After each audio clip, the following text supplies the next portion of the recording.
साहब ने कहा कि हम ट्रेन के डब्बे में चाय बेचते थे।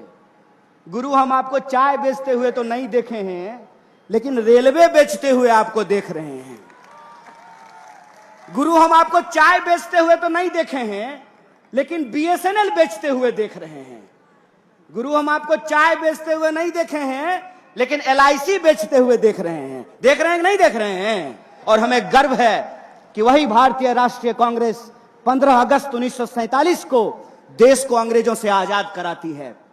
और देश जब अंग्रेजों से आजाद हुआ, पूरा देश जब आजादी का जश्न मना रहा था, उस जश्न के साथ इस देश के लोग रो रहे थे। इस बात को भी याद रखिएगा, इस देश के लोग रो रहे थे क्योंकि उस वक्त भी वही राजनीति हुई जिस राजनीति को हम 2014 से इस देश में देख रहे हैं।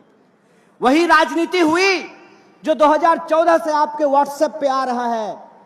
एक तरफ मुस्लिम लीग थी, दूसरी तरफ हिंदू महासभा थी, जिसने कहा कि दो अलग अलग धर्म के लोग साथ में नहीं रह सकते हैं।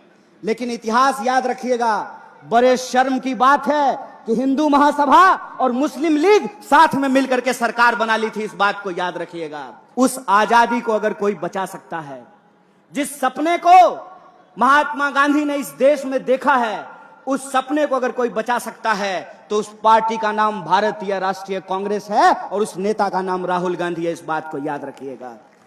इस बात को याद रखिएगा, जो साधारण लोग होते हैं, अपने रोजी रोटी के लिए संघर्ष कर रहे होते हैं। देश में जब कोई बदलाव हो रहा हो, तो उस बदलाव में शामिल होना सौभाग्य की बात होती है। इस बात में कोई दो राय नहीं है कि दो तरह के विचार के लोग इस देश में रह रहे हैं।